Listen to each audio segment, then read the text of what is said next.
12 তারিখই আমরা মোটামুটি ওই বিকেল 5:30 নাগাদ জিম করবেটের রিসর্টে পৌঁছে গেছিলাম। তো রিসর্টটা দেখো ভীষণ সুন্দরভাবে সাজানো গোছানো ছিল।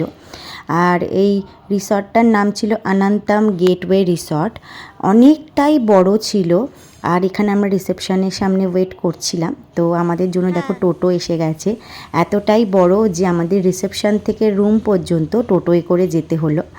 তো এখানে দেখো সব লাগেজ আমরা গোছাগুছি করে আমরা মোটামুটি পৌঁছে গেলাম রুমের সামনে।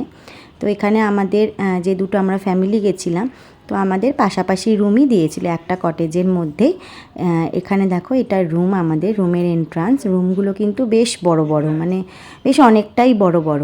তো এখানে ঢুকতেই একটা ছিল বসার জায়গা, যেটা একটা সোফা কাম বেড ছিল, যেখানে দুজন আরামসে শুয়ে পড়া যায়। আর এখানে ওরা কিছু টি, কফি, কেটলি এখানে দিয়েছিল, যেটা তো সব মোটামুটি হোটেলেই দিয়ে থাকে। আর এইখানে ছিল একটা কিং সাইজ বেড, এখানে ছিল এসি, আর এটা হচ্ছে একটা বিশাল বড় একটা টিভি। আর এখানে ছিল একটা উইন্ডোটা তোমার খুলতেই এখানে কিন্তু বাইরের দৃশ্যটা খুব সুন্দর লাগছিল। যদিও সেখানে সেদিনকে মানে 12 তারিখে আর কি ওদের একটা বিয়েবাড়ির অনুষ্ঠান ছিল, তো সেই জন্য বাড়িটা খুব সুন্দর করে সাজিয়েছিল। আর এইটা দেখো ওয়াশরুমটাও কিন্তু খুব সুন্দর, নিট অ্যান্ড ক্লিন। এখানেও একটা বিশাল বড় গিজার ছিল। আর এইটা হচ্ছে ওয়াশরুমটা খুবই সুন্দর।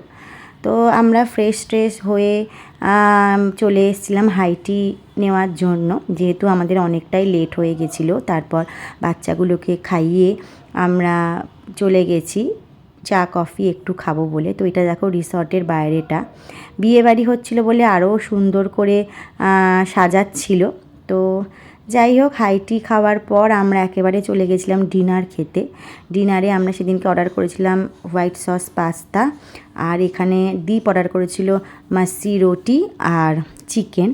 তো এটা তো এই ছিল আজকের ভিডিওটা। কেমন লাগলো তোমরা অবশ্যই জানিও। চলো টাটা।